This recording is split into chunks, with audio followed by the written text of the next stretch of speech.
Welcome into a victorious edition of the Locked On Packers Squad Show. I am your host. My name is Brandon Snide, and after tonight, there is still one team Aaron Rodgers has not beaten in his career. I'm Peter Bukowski, host of Locked On Packers, and on Sunday night, we watched the student become the master as Jordan Love paints his masterpiece. This is Coach Jags. Good teams got to win on the road. What an impressive win. Go Pack Go! It's the Packers Squad. Everything Green Bay Packers every week. Covering all the big hits and game-changing plays from Titletown. The way only the Locked On Podcast Network can. From the frozen tundra with all the cheeseheads, the Packers Squad Show starts now.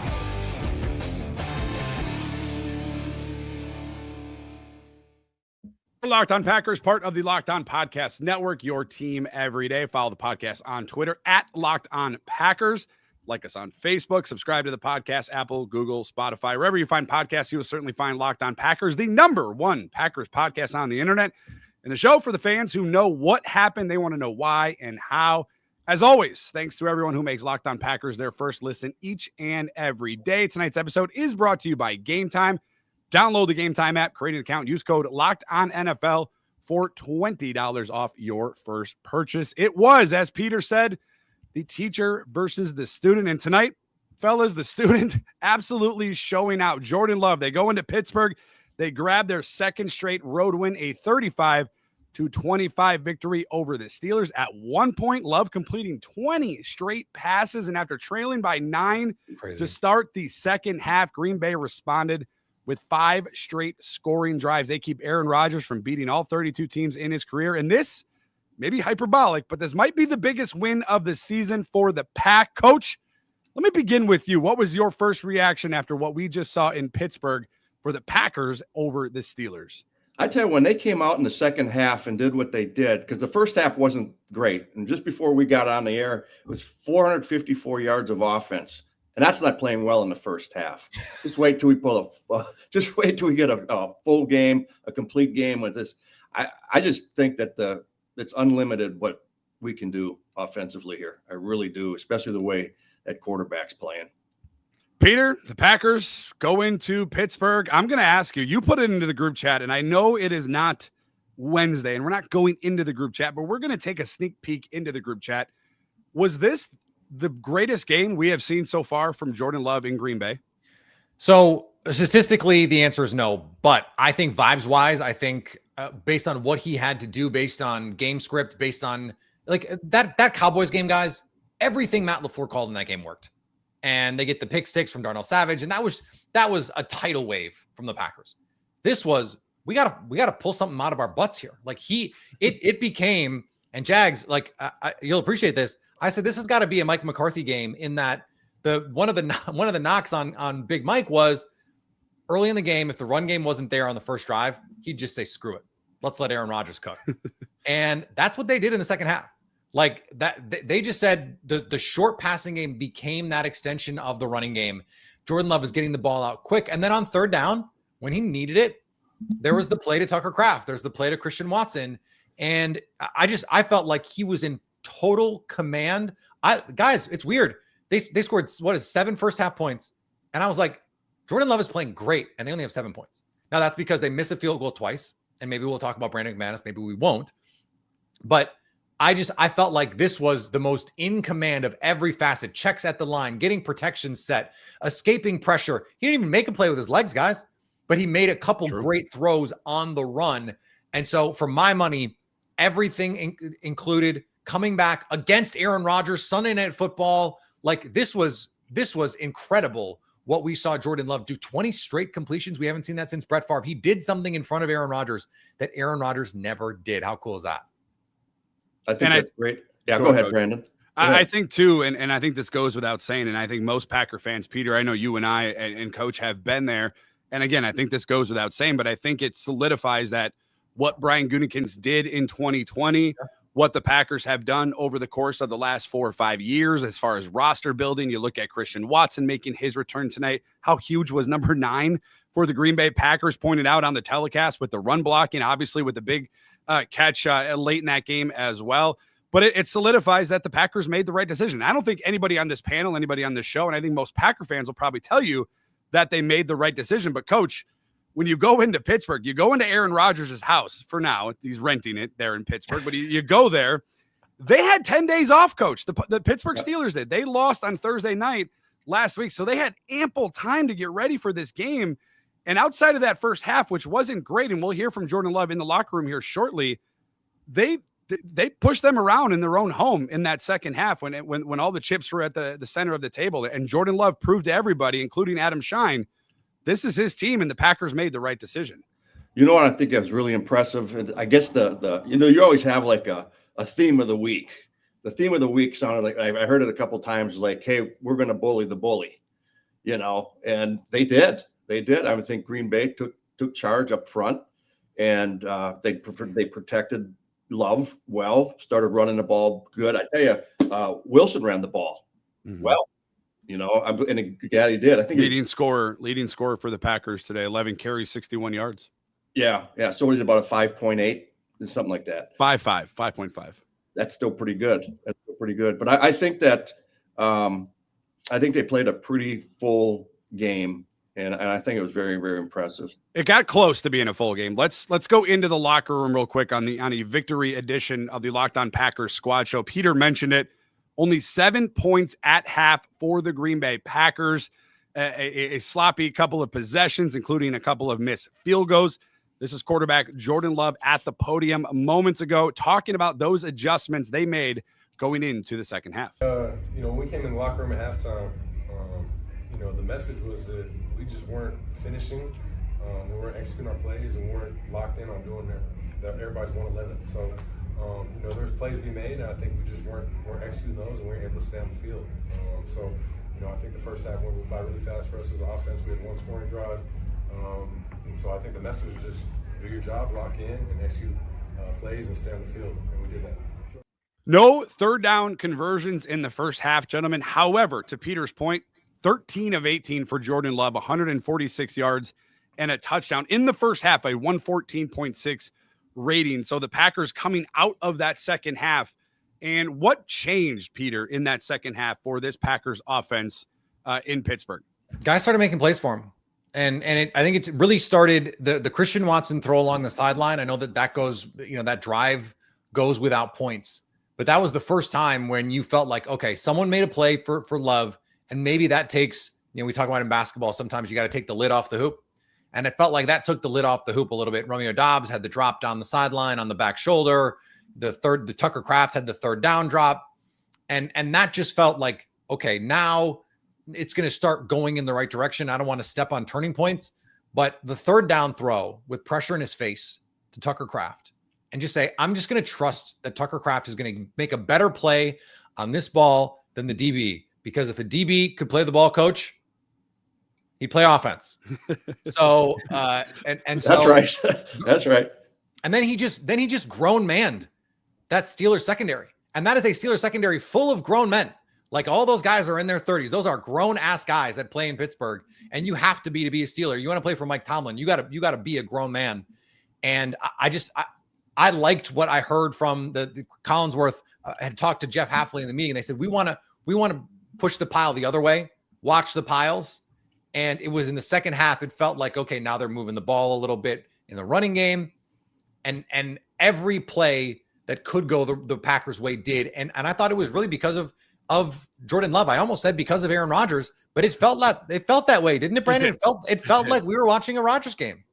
And I think that's the thing, Coach. I'll let you get to your point here. Yep. And that's the kind of thing I've been pounding my fist on my desk here is that I want this offense to go through Jordan Love. Like, I believe you pay him the money, you invest in the weapons, you invest in the protection up front. They give Elton Jenkins that money. You give Zach Tom and Aaron Banks those contracts. Like, you're investing in your offense. Like, allow Jordan Love to just cook. And I know it was kind of trending on Twitter. Peter, you had a tweet out about it. I had a tweet out about it. Like, just let him cook. In that first half, it was indicative that he was going to have or could have a good game. And obviously we saw it in the second half, but he was in full command. I would say I felt really good about Jordan Love in the Lions game, you guys. Like, there was some meat on the bone in that Washington game. Obviously, Dallas, he had some good numbers, but that game was kind of weird. But this was the biggest game, the game coach, I think, throughout the course of the season, where I had complete confidence in Jordan Love, the quarterback, not only with the command at the line of scrimmage to change things and get out of things, but to make the play that needed to be made. We saw his arm angle change on a couple of throws on third down situations where, TJ Watt screaming off the edge. And I just thought this game was what Jordan Love is capable of doing. We just have to allow him to do it and give him that opportunity. Yeah, we were talking about some of the platforms you were throwing off of. Yeah, he learned that. Lack thereof. Yeah, but he learned that from the guy across the field. Yeah. I tell you one thing I was impressed with are the 9-play drive and a 10-play drive. Those are long drives, and to do that, you have to be making plays down the field.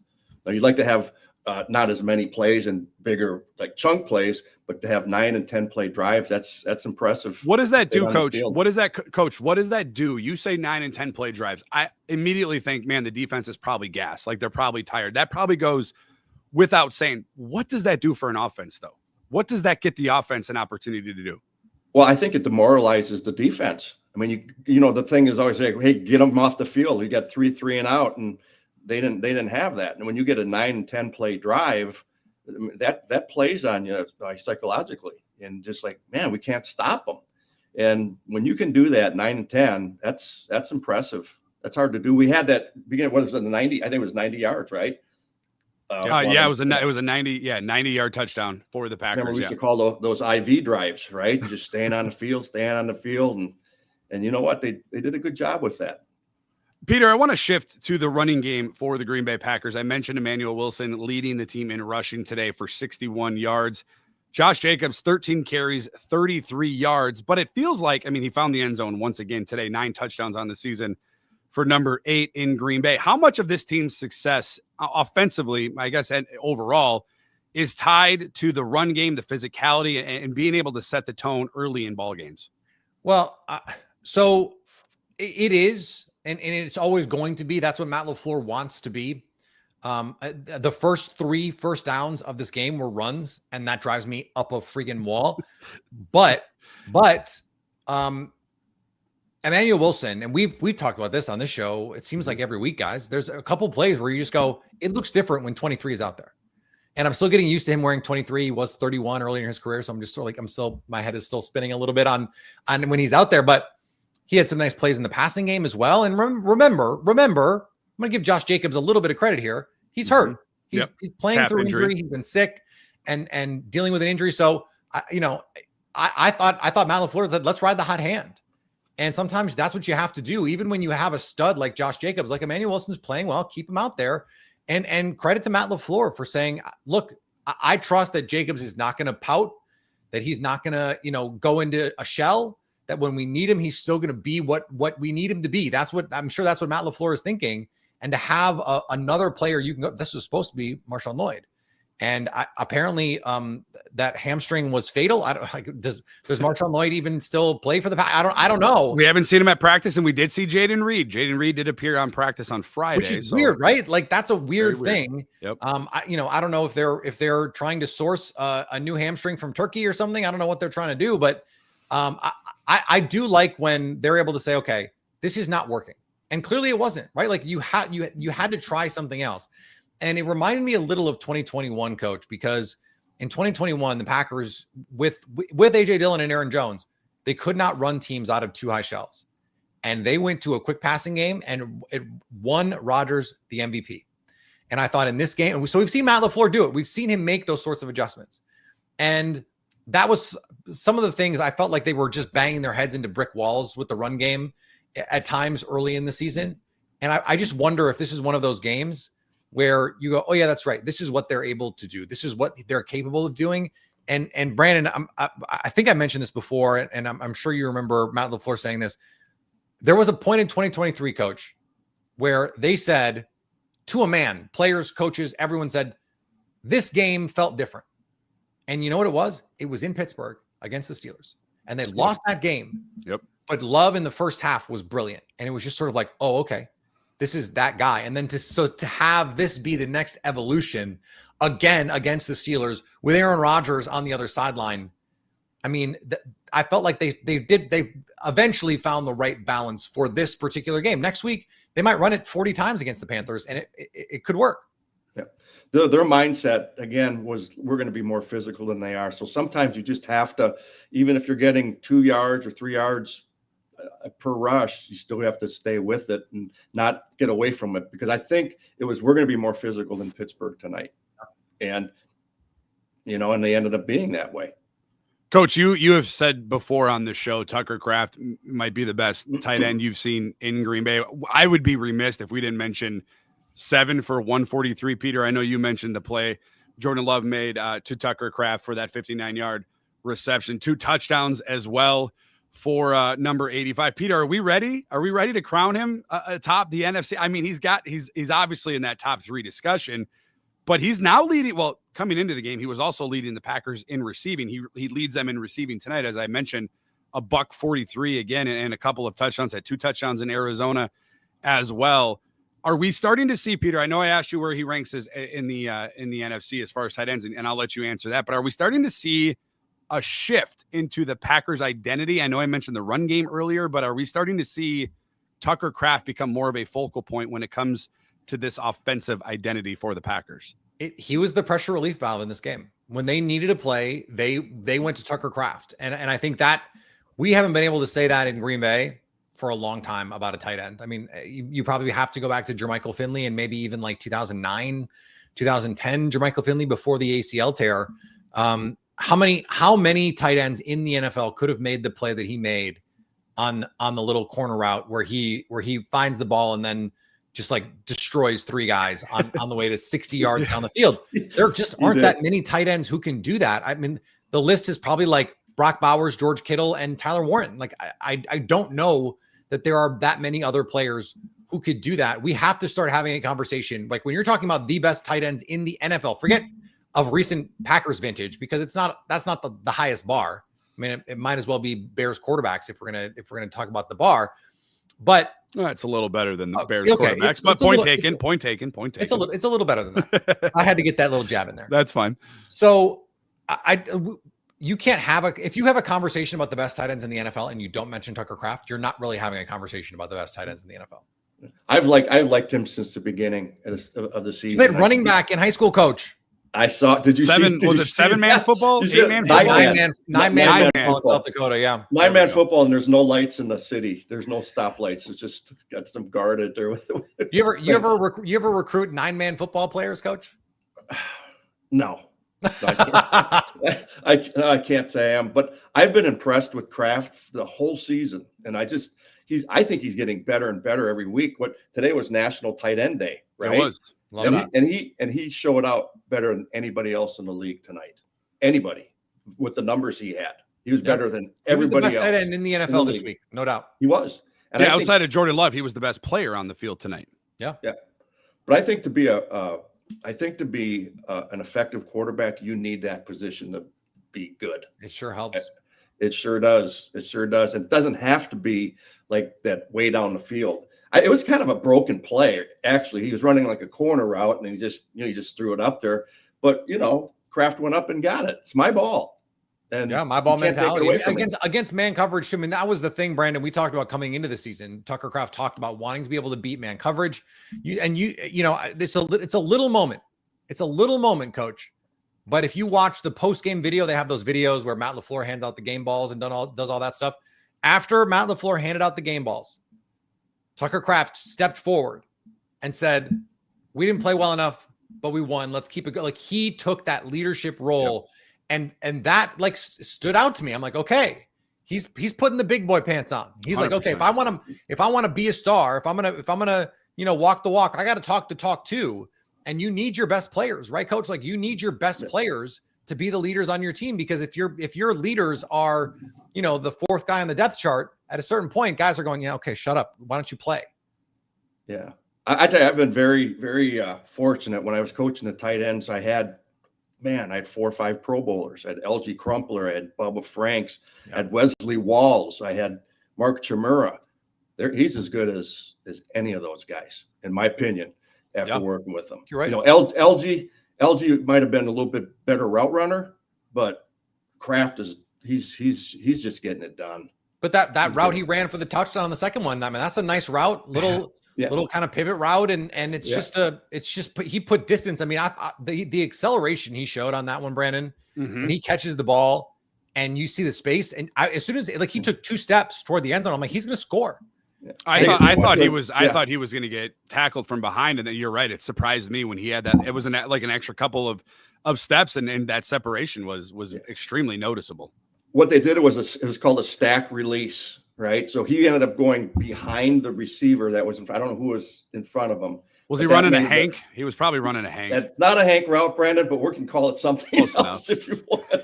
That's not it. But anyways, he went to a stack release, and they were playing man coverage. And when he went over the top, the defender went over the top. There was nothing left. It was great, man. I just love watching him play. No Hank route, but it didn't matter. The Packers beating the Steelers 35-25. They entered the halftime break, you guys, down by 9, 16-7. So when did this game turn for Green Bay to walk out of Pittsburgh with the victory? We debate the turning point coming up right after this. Today's episode is brought to you by Prize Picks. You and I make decisions every day, but on Prize Picks, being right can actually get you paid. Don't miss any of the excitement of this sports season, whether you're following the NFL or the NBA or both. There's no better time to jump in on the action. If you haven't tried it yet, Prize Picks is the simplest way to play. Just pick more or less on at least 2 player stats, and if you get them right, you win. It takes less than 60 seconds to make your lineup, and you can play anywhere Prize Picks operates, including California, Texas, and Georgia. Download the Prize Pick app today. Use code LOCKEDONNFL to get $50 in lineups after you play your first $5 lineup. That's code LOCKEDONNFL for $50 in lineups after your first $5 lineup. Prize Picks. It's good to be right. Today's victorious Locked On Packers squad show also brought to you by Rougiet. Let's be real, making excuses don't solve anything. We've all heard them before. It's just stress. I'm tired, or it happens to everyone. But when it comes to performance, sometimes your body just needs a little extra support, and that's where Rougiet comes in. It offers fast-acting, doctor-prescribed treatments for ED designed to help you stop making excuses and start making moves. The process is fast, it is simple, and it is private, and it is all handled by real doctors. Visit Rougiet, that's RUGIET.com/LockedOnNFL to get 15% off your first order. Once again, Rougiet.com/LockedOnNFL. And don't forget to use the code LockedOnNFL. Rougiet, stop making excuses and start making moves. Jordan Love, under the bright lights, shines the brightest in Pittsburgh as the Packers get their second consecutive road victory, a 35-25 win. And I'll be honest with you, Peter, I'll start with you. I wasn't feeling great. I stayed out of the negative space in the group chat today. But when the Packers went into half down 16-7, I did make one thing. I think I said it in the group chat that if Pittsburgh gets the ball back, another score might do it. I'm glad it didn't happen. I'm glad it didn't come to fruition. But where did this game turn for you for the Packers as they improved to 5-1-1 on the season after tonight's win?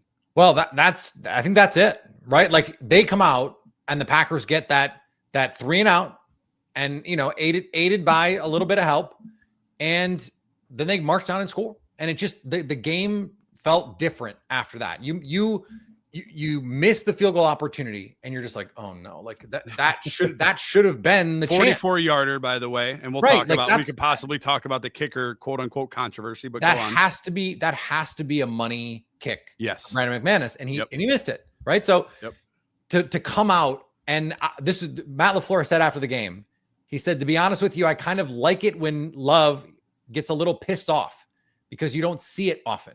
So apparently Love was hot in the locker room, that he's pissed. The guys didn't play better. And he's usually calm. He's usually that guy. And we saw, how many times have we seen Aaron Rodgers, a pissed off Aaron Rodgers, go out and play great? And you like to hear that. You like to hear a little fire from your quarterback gets everybody on the right, on their P's and Q's.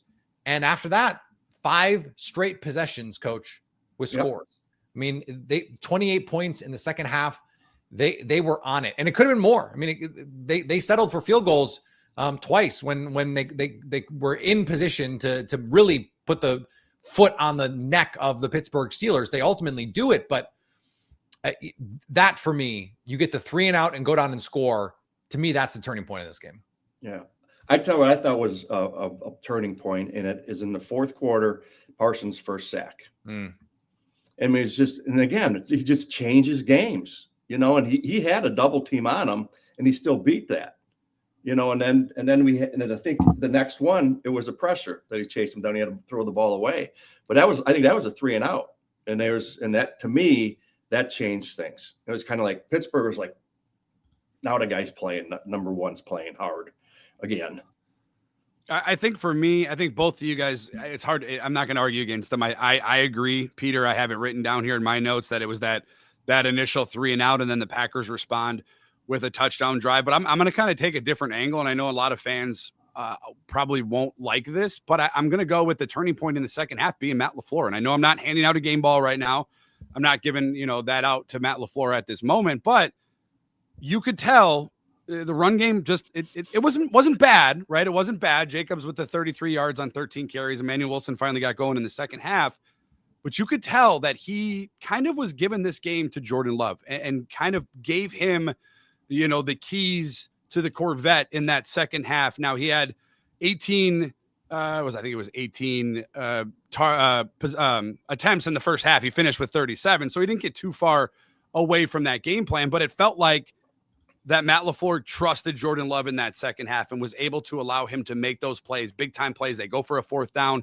I believe they were in the red zone, at least knocking on the door in that third quarter to continue that touchdown drive and allow Jordan Love. You mentioned that the pissed off Jordan Love. We saw the pissed off Jordan Love apparently in Arizona as well when Matt LaFleur initially sent out Lucas Havrasek and then pulled him back because he saw Jordan Love with the disdain look in his face, as Matt LaFleur likes to call it. But I go to that. Like I give a lot of credit. I'll give credit where credit is due. Jordan Love was the best player outside of Tucker Kraft on the field tonight. And Matt LaFleur leaned into that in the second half and said, okay, let's push the ball downfield to Tucker Kraft. Let's push the ball down to Christian Watson. Here's the ball on 3rd and 6 inside the red zone. Make a throw to Romeo Doubs on the sideline with TJ Watt bending around the corner and allowing Jordan Love. And I've said it so many times on the show. You pay Jordan Love the money. We talked about all the assets that he has in Green Bay.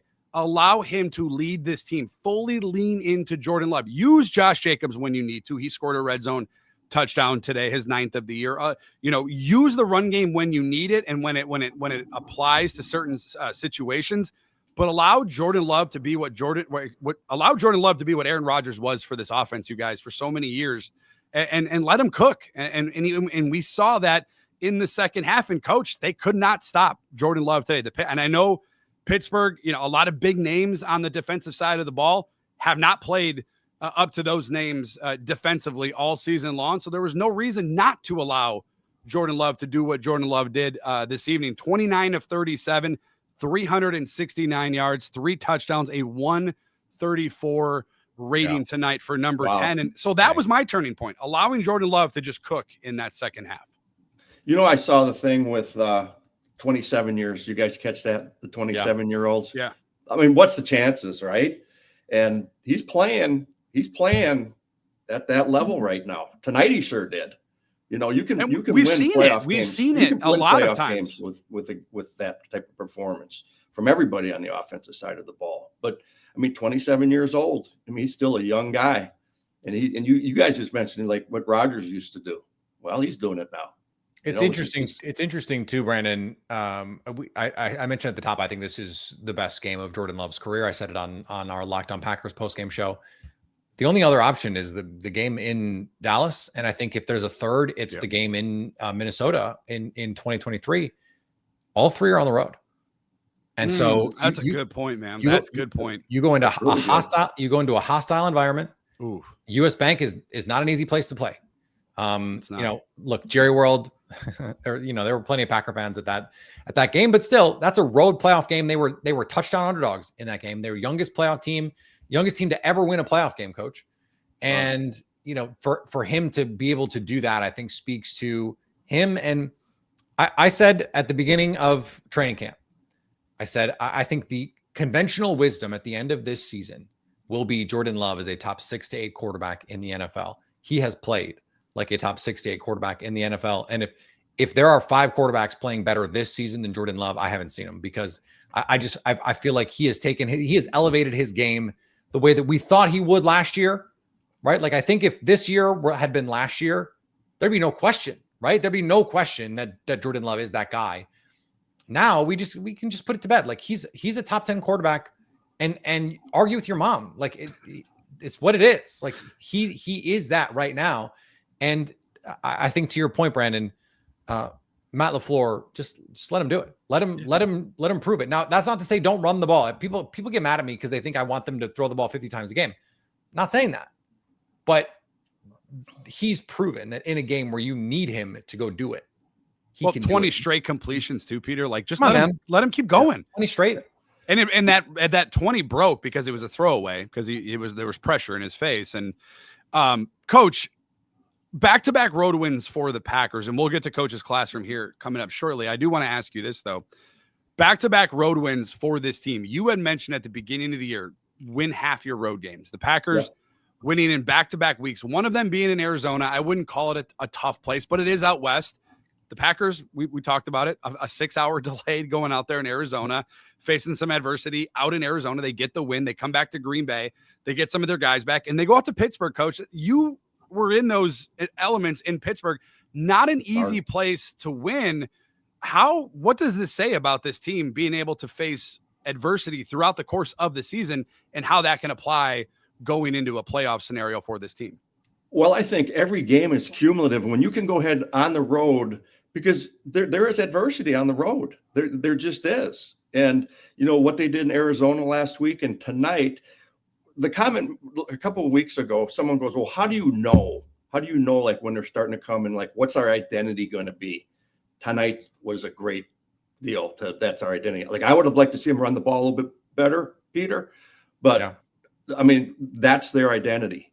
And I think they're going to be really tough to beat. But getting road wins, and if they can get half, you're going to be winning 12, 13 games this year.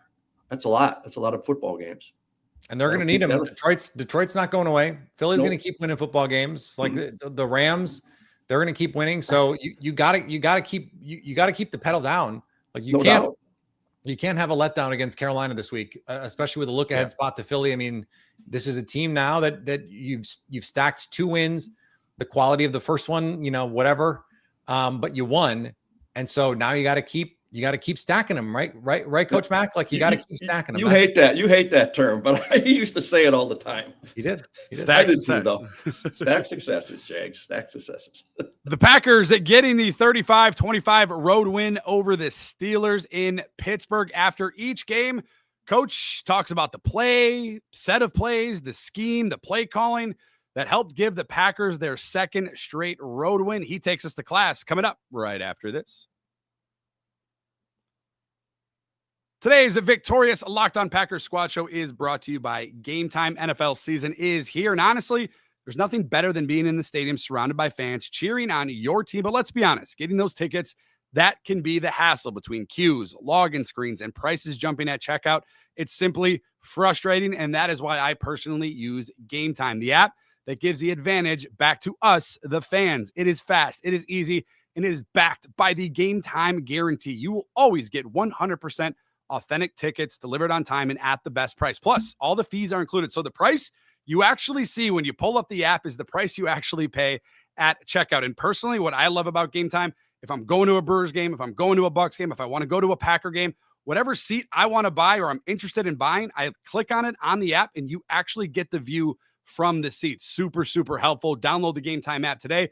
Create an account. Use code LOCKEDONNFL for $20 off your first purchase. Those terms apply. Again, that's promo code LOCKEDONNFL for $20 off. Swipe, tap, ticket. Go right now. Download the Game Time app today. Each week after the Packers game, Coach takes us to what we call his classroom. He dives in to a play calling, scheme, a set of plays, what happened on the field, and today's no different. Coach, take it away. Take us to class. What you got today after the Packers beat the Steelers 35-25 to improve to 5-1-1 on the season? Both these plays are real similar. The first touchdown to Kraft, they brought him in motion across, and that what it does, it signifies that they're going to play zone or man on that.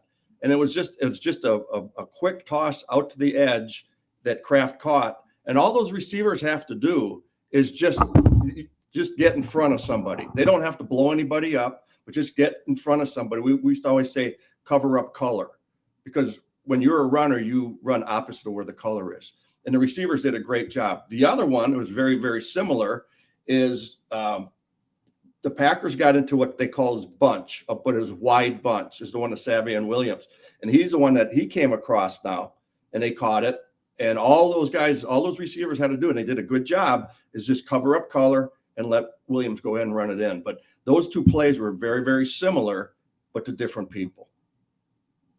What I think too, the screens, you can make an argument about the quality of the throw. Like Jordan Love did not do all the work on those plays. Those were, runners doing all the work.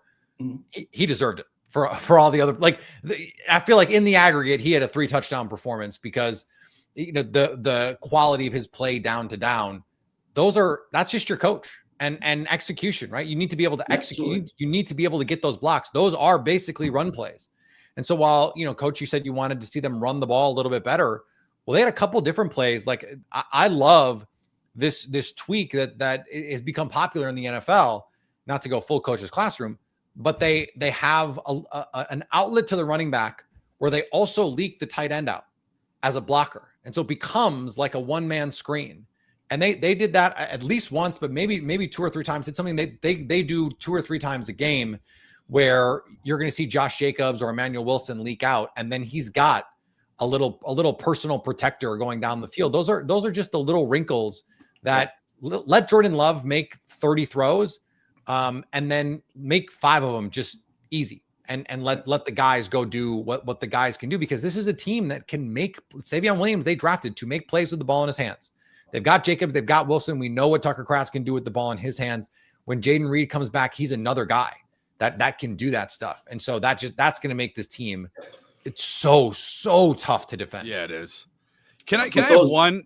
Go ahead, coach. Those are really simple throws for the quarterback, and the thing is, so you're working so hard the rest of the game. Like, it's nice to be able to just say, hey, just flip the ball out and let the guy go do the thing. They did. And like I said, it was very, very well designed, but it was very similar on what they were trying to do, is get the ball out on the edge with blockers out in front of them. And they've done that more than one time this year. They've done that a bunch of times. Can I have one gripe, Peter, today? And again, I am. Oh my God. I am very happy. All positive. We did that before the show. This is not a negative comment. I just have one small gripe. Okay. One tiny gripe. Let's hear it. And I'm not mad. I am happy this team got the win. Can we send Matthew Golden or Christian Watson on these go routes instead of Romeo Doubs? Yeah. I mean, that was part of the frustration in the first half was that's really, all I got. It was really more about deployment versus play calling. Like, I had no problem with shot play. It's the guy you're throwing it to. Like, let that be Christian Watson. He'll just run by the guy. Now you can't be right, Jags. You can't be predictable by personnel. We can't know as a defense. They can take that away. Yeah. What you're going to run before you run it. But good luck staying in front of Christian Watson. Like, you can know he's going deep and still not be able to run with him. That's the beauty of Christian Watson. And like that play that they made, that Love made, which, by the way, like, does he wind up for those plays exactly like Brett and exactly like Aaron? I mean, you see him rolling to his right. The windup looks the same if you took the number off. Now he's got that sort of gangly, lanky body that doesn't look quite as smooth, and that ball had ears on it, coach. But the safety thinks there's no way that ball carries. I mean, Brandon, to bring it back to baseball, like, it's like an outfielder who's going, there's no way that ball is going to carry out of here, or not is going to carry over my head. And all of a sudden it's just carry. And it's in Christian Watson's hands. I tell you one thing, you guys, I haven't seen him. You guys knew about him, but he's been hurt with the knee injury and everything and coming back 9 months ago, but he was 4 for 4. He had 4 targets, 4 catches. And you guys have been saying, God, can't we wait till we get this guy back? How important he's going to be. Well, we've said that because you mentioned the 4-for-4 coach, but it's the run game, what he's able to do. It was the Josh Jacobs touchdown. How big is he, guys? How big is he? 6'4", 215. He's a big dude. Man, that's a big receiver. And he runs 4.35. Wow. No, I mean, he showed up today. And you know, the thing is, he caught those and he took those away from Golden. Yeah. You know, guys, you only got one football and you got a bunch of great playmakers all over the place. At some point, I mean, you get 4-for-4. Golden did he have just one tonight? He did, and Jordan missed him in the fourth quarter. He would have been wide open. They pointed it out on the telecast. He was working the other side of the formation and then just threw the ball away rather than take a sack, rather than try and do anything crazy. Like, he was being smart with the ball there. But like, coach, that Watson comeback, I mean, that is a 20-yard comeback outside the numbers that Love rips. I mean, 7-step drop from the gun, and he rips that. I mean, I did see 7-step drop. You rarely see that. And you know what? It's funny because I talked to Jordan Love's quarterback coach. Steve Calhoun is his personal offseason coach and has been working with Jordan for a long time. And I was teasing him because I said in that Kansas City Chiefs game a couple of years ago, the COVID game, Rodgers gets COVID. His first Love start. got to go in and start in Arrowhead. And they had a play, coach, they went under center, token play action, 7-step drop, and he rips an out to Marquez Valdes-Scantling. And I told Steve, I said, has Jordan Love ever gotten under center, taken a 7-step drop, and thrown an out in a game? And he was like, no, but we practice it all the time. But it's different. It's different in a game. And I promise you, he had never taken a 7-step drop from gun and thrown a comeback in college, ever. You don't do that. No. And there aren't that many quarterbacks in the NFL that could rip that throw in that situation. I mean, this is 2 weeks in a row, guys. He just absolutely throws a dart at the end of the first half to get the Packers in a position to kick a field goal late. I mean, his arm, when they need it, he can create explosive plays. It's not a surprise that they approach offense the way that they do, trying to hunt explosive plays when you've got Jordan Love as your quarterback, because he can make throws that just a lot of guys are not making these throws. I tell you, he has got a calmness about him in the pocket. He's been through real life stuff. He has. And I tell you, you can probably see, you guys more, myself in the last 3 years, how much he's matured. And that's just experience. And like you said, he didn't need to use his legs tonight, you know, because he did a great job, but you never see him get really ruffled back there. You know, if something doesn't go right. There's a great picture. Next play. My buddy Jake Morley is a photographer and covers the Packers over at Packer Report, and they were out in Arizona, and there's a great shot of Love looking over at the Cardinals defense on the sidelines coming in. And he's got his hands behind his back, just looking at him by himself, and it's an awesome photo. But it's just like that's Jordan Love. He's not rattled. He's never going to get down on himself. He throws an interception to end the 49ers game a couple years ago in the playoffs. I promise you, he thought about it. It pisses him off to this day, but he will never let it affect the next throw. And that was a Brett thing. Favre never let one bad throw affect the next one. And I always don't let one mistake become two. Yeah. And you made a bad throw, you made a bad decision, whatever it is. Next play, he's got the memory of a corner. He really does. Well, and you have to. You have to. That was Bill Walsh's deal. Is short-term memory. You got to go. You can't let the play before affect the next play. Well, and Bill Walsh had the coolest customer ever at quarterback. I mean, Joe Montana was Joe Cool. I mean, that was his thing. And Love, look, he's got a long way to go to be Joe Montana, right? But like that, I think that demeanor, Rodgers they used to call Rodgers California cool, but he wasn't. He was Berkeley, California cool. Jordan Love is much more of just like, I got it. And it's a different, I think attitude reflects leadership in that way. Like, I think that stuff matters, Brandon. 100%. That feeds off of people. And you could tell that. I mean, you've heard players talk, Peter, going into the huddles during Jordan Love in Arizona, talking about how calm he was, how cool he was. Like, if you go into a huddle and your quarterback's panting and freaking out, like, you're going to freak out. Like, naturally, you're going to start freaking out and start to worry. And Jordan doesn't have that. And I'm glad he's wearing the green and gold, and I'm glad he's here for a while. And speaking of Jordan Love, Coach, what did you think about the offensive line tonight? not like a great day on the ground, right? 26 carries, 94 total yards. But as you mentioned, 454 yards doesn't just happen without an offensive line tonight. We saw Zach Tom leave. I believe he was just stepped on. He came back and played. There was a rotation earlier in the game between Jordan Morgan and Sean Ryan. Peter, I don't know exactly how that finished out. Maybe you can help us fill in with that. But what did you think, Coach, for the Packers for their offensive line today, which has been a question mark really all year long?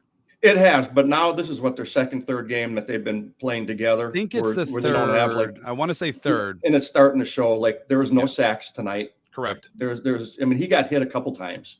He got hit a few times. Pittsburgh has a great front seven. I mean, as far as rushing the passer, especially that front, the rush front is really, really good. Right, with Watt, he's a big deal guy. Yeah, Hayward. But the thing is, you're right, to get 454 yards, and if you counted those screen passes as runs, well, and not just 454, Coach. I always love yards per play.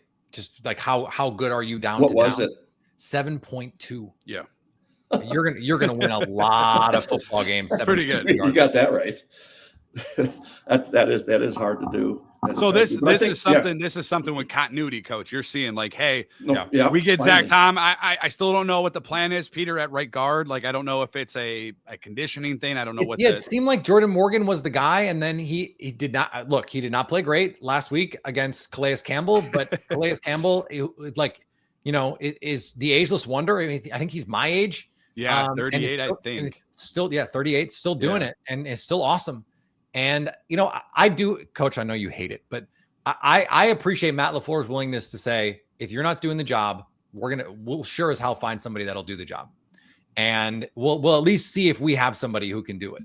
And this is why you invest in offensive line. It's why you give young players chances to play. Let's find Jordan Morgan's best spot. I still kind of think, he hasn't played as well at guard as he thinks he can play at tackle. I don't know when he's going to get that chance. It looked like Rasheed Walker might miss this game, but then he got back late in the week and was able to go. When Zach Tom went out, it wasn't Anthony Belton who went in. It was Darian Kennard. I thought that was interesting. But then when Rasheed Walker went out, it was Anthony Belton. So I was glad he didn't jump off sides. Yeah, and Micah Parsons. They didn't get Micah in this game. I set the line at -250 that they would get Micah. And they didn't. They got Devontae Wyatt. Did he even try that one was offsides. Yeah, they got him once and didn't Coach, call it. We won't get into the officials, but it was bad for I mean, Broderick Jones left a half a second early. Oh my God, I've never seen a false start worse. You said that. Peter goes. He was in motion. Yeah, it did look like he was in motion. Coach, when would you say the average team knows? At what point in the season are you like, okay, we're settled into who we are? Belichick used to always say, like Thanksgiving. Yeah, I think they're ahead of the game on that one. But you know what? It's the end of October. Another 3 weeks. I think they know who they want to be right now. My thing was Halloween. You kind of know what your team is by Halloween. And for the first month, extended preseason, a lot of these guys aren't playing. But by Halloween, you kind of know what you have with your team. And I think we're seeing right now, like, this team is really, really, really good. The best version, I said this on Wednesday, I'll say it again. The best version of this team, I think, is the best team in the NFL. And if it's not, it's second, and Detroit is the best team.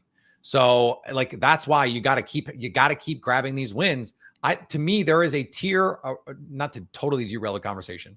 I think there are right now 3 teams that sort of stand head and shoulders above everybody else. I think it's KC, Detroit, and Green Bay.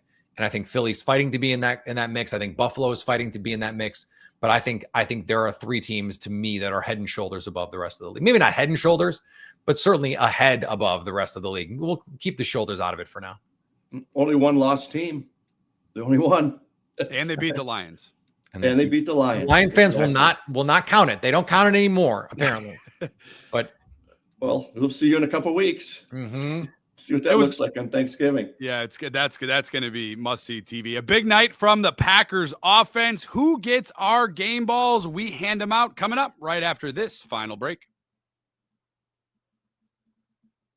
Today's victorious Locked On Packers squad show is brought to you by our friends over at FanDuel. The NBA is back, and there's no better place to get in on the action than FanDuel.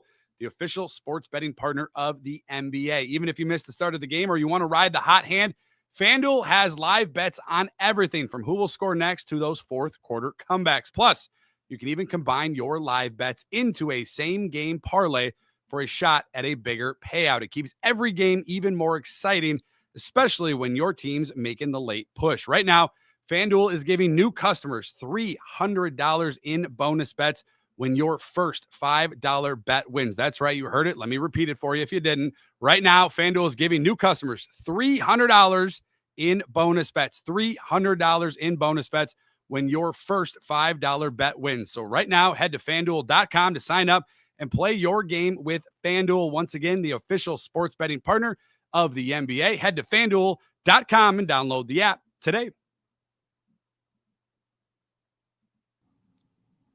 Big night from the Packers offense in this one. They get the win over the Steelers 35-25. I don't think, guys, in this one, we are going to shock anybody with our game ball. So, Coach, I'll begin with you. You get the first game ball to hand out a big night from the Packers offense. You mentioned it, 454 yards. Who are you handing out your game ball today after the Packers' second consecutive road victory? Not only was he the best tight end in football today, I'm not, guys, I'm serious. Keep going. I want to hear it, Coach. Today. I think I know where you're going. Well, crafty. I mean, 2 touchdowns, 143 yards, 20 yards a catch. And I tell you what, I'm so impressed with that guy, and he keeps getting better and better. And the offense right now is going because he's going. Yeah. I'm just going to say, you know, and all the really good offenses around the league, they've got a decent tight end, you know, and it's just, you know, short to medium throws, but he's getting down the field and making plays. So that's the game ball for me. And, you know, 9-on-9 football, and he was playing running back. That's just wasn't it great though, seeing like the town all get behind him and that. I watched the first half with my wife, and she fell asleep at some point, and these are late games, and she was like, he just looks like he was born to be a Packer. And I was like, look at his Instagram. He's in blaze orange, or he's in camo, or he's got a natty light and a dart in his hand, and he's going hunting. And I'm just like, yeah, man, he was born to be a Packer. So, all right. Jordan Love has got to be the game ball, like, for me. And I've said enough on the Jordan Love piece. I think I've made it clear. I think this is the best game he's ever played. Let me give half a game ball to the fans, because I like this. I have never heard a Go Pack Go cheer in Pittsburgh. I was noticeable too. I was floored. And I'll tell you, I put that out on socials, and I had a Pittsburgh fan say to me he had never seen a fan takeover in Pittsburgh the way it was on Sunday night. He had never seen so many opposing fans in the stadium. A Packer fan sent me a picture. His whole section, every rows, you see Packers fans. There were a lot of Packer fans at Acrisure Stadium, or a Kreischer, or whatever it was. It was a crisis on Sunday because the Steelers season ticket holders were selling those tickets. And, you know, Packer fans, they are always going to show out. Yep. Last year, guys, I was in LA, and the concourse shook twice for touchdowns. And I had a media guy, a long time LA media guy, say to me, I've never seen an opposing fan base make this stadium so loud. So shout out to the Packers fans. They get a game ball along with Jordan Love. I was happy too. I saw some video and some photos. Rob Demowski of ESPN had some pregame stuff. I'm glad to see that the turf there at that field, Peter, wasn't a big issue. Yeah. At least it didn't seem like it. The Packers kind of prepared for it. Golf course, Coach. It was awful. The turf looked like a municipal golf course. It was terrible. Because I think Pitt University played, and then they have a stretch of high school games where they play 3 games in a day. They play like at 2:00, a 5:00, and a nightcap.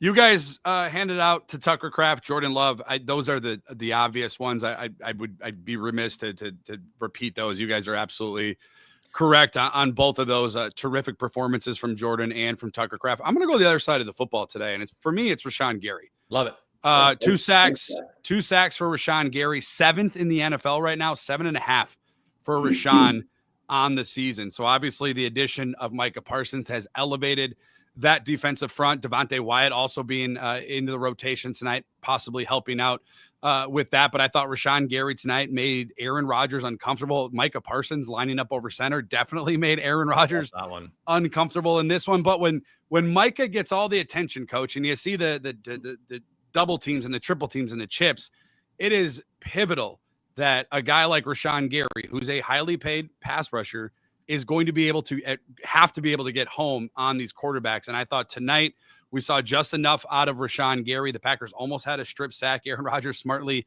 dumping that ball off at the feet of Jalen Warren. Wait, I gotta jump in here. Do it. That is nonsense. That is utter woke nonsense. You cannot tell me. We're calling it woke? Okay. You cannot tell me that is not grounding. No way. He is being sacked. He is not attempting to complete a pass. The running back it's not a screen. If that's not grounding, anytime you chip or have 6-man protection, coach, you can get away with not taking a sack by just throwing it at someone's feet. Yeah, That's you're nonsense. setting up for no a bad way that shouldn't be ground. Like, look, they won the game, so I don't have to be like a madman about this. But that's ridiculous, and I thought that was crazy. Brandon, let me borrow your bit. Can we give one more game ball to Brian Gutekunst, who made the decision the number one from Aaron Rodgers on Packers? Yeah, to move on from Aaron Rodgers, to draft Jordan Love. He played like the franchise quarterback they thought they were getting when they drafted him in 2020. He played like the franchise quarterback they thought they were getting when they told Aaron Rodgers, thanks, but no thanks.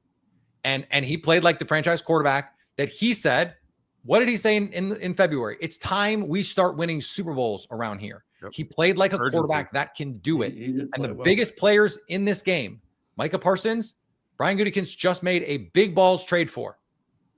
Jordan Love, that was a big balls move in the draft. Christian Watson, he trades up for multiple second-round picks to get Christian Watson. Tucker Kraft, after taking a tight end, says, screw it, let's take another one. And he grabs Tucker Kraft, who's turned out to be by far the better of the two. This game absolutely was about Brian Gutekunst and his ability to put together a team. The biggest plays were all made by guys. He brought in the whole team. But like, I'm not talking about little moves here and there. Big, bold moves paid off for Brian Gutekunst in this game. I'm going to sleep good tonight, coach, because the Packers won. I'm going to wake up on Monday, and it's going to be Victory Monday, and I'm going to be excited. You're going to get to listen to all the national shows talk about how great the Packers played. But do you think Brian Gutekunst is sleeping a little bit better tonight, coach? I mean, that was a... Well, after he listens to this show. Of course. And he is a big listener. He's going to probably sleep a little bit better. He's calling me right now, and he wants your number, Brandon. That's my guy. Hey, hats off to that guy. This was Peter, real quick. We have like 2 minutes. This is more personal, I think. People called it a revenge game. Aaron Rodgers downplayed it. But there was friction between those two guys, Brian Gutekunst and Aaron Rodgers, and how things ended in Green Bay. Ultimately, obviously, you mentioned it with Goody selecting Jordan Love in the first round in 2020. This, if it wasn't a revenge game for Aaron Rodgers, it certainly was vindication for Brian Gutekunst for what he did. This is showing up at your 10-year class reunion, and you've got the hot wife and the 6-pack abs and the boat and the house in the Hamptons. Like, that's what this was. And whether it was like, guys, it's an NFC versus AFC. The Packers play the Steelers every 3 years, and it was heated. This was a chippy game. Yeah, a lot of smack talk. Don't give me the garbage all week. This is just another game. Bull, you know what? Absolutely not. This was not just another game. And that's Matt LaFleur, that's Jordan Love, that's Aaron Rodgers. And these teams felt it. They knew what was at stake here. They feel the history of this moment. Don't tell me it didn't mean a little bit extra for both teams. The Steelers wanted to win for Aaron Rodgers, and that's a credit to him to have that locker room like that in a short period of time. But this Packers team wanted like hell to beat this Steelers team and Aaron Rodgers. It mattered a lot. Yeah. And at Pittsburgh, man, that's not an easy place to win at all.